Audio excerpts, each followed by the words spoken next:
In April 2024, Jaguar sold nearly 2,000 cars across Europe. Not great, but decent. 1 year later, in April 2025, that number dropped to 49, not 49,000, just 49. There are individual used car salesmen in this city who sold more cars last month than the entire Jaguar brand did in all of Europe. Dealers are empty. The factories stopped running. And the internet hates them. But here is the craziest part. They did this on purpose. This is the story of the most dangerous gamble in modern business history. How a 100-year-old British icon decided to commit corporate suicide just to see if they could come back from the dead. To understand the 49 cars disaster, we have to go back to late 2024. Jaguar released a rebrand that broke the internet for all the wrong reasons. They deleted their Instagram. They fired their old logo, the growling cat, and they released this.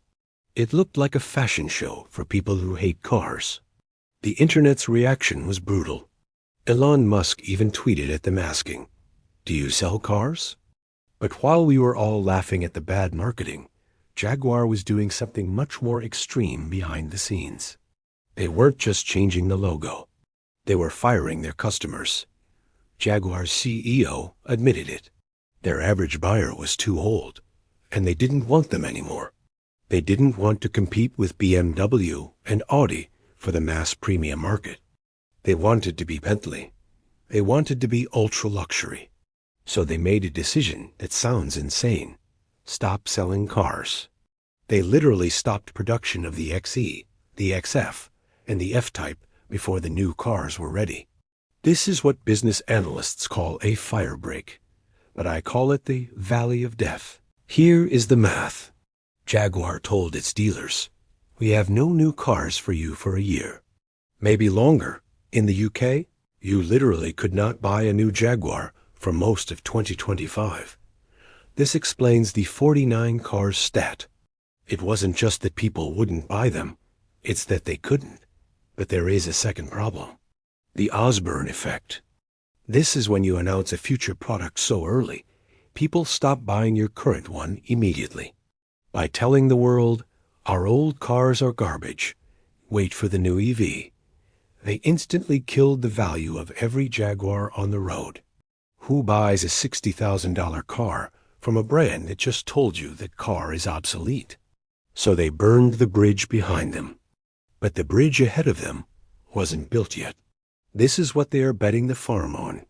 The Type 00. It's electric. It has no rear window.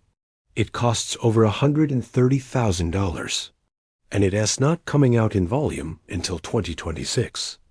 Jaguar doesn't want to sell 100,000 cars anymore. They want to sell 10,000 cars at massive profit margins. They are trying to pull a Gucci. Gucci doesn't try to sell to everyone. They sell to the elite, and everyone else just watches. But here is the flaw in the plan. When Gucci does a rebrand, they still have bags to sell you. Jaguar went dark for a year. In that year, their customers bought Porsches. They bought Lucids. They bought Teslas. Habits are hard to break. And Jaguar just broke the habit of buying their cars. So, was it worth it? The parent company, Tata Motors, is fine because they own Range Rover, which prints money. But Jaguar, the brand, is currently on life support. Selling 49 cars in a month isn't a slump. It's a near-death experience. If the new car launches in 2026 and isn't perfect, if it has software bugs, or limited range, or if people just think the logo is ugly, there is no Plan B. Jaguar burned their boats. Now they have to win the war, or they die. If you think Jaguar's situation is bad, wait until you see how Intel lost $100 billion in a single year. Click this video right here to watch that disaster unfold.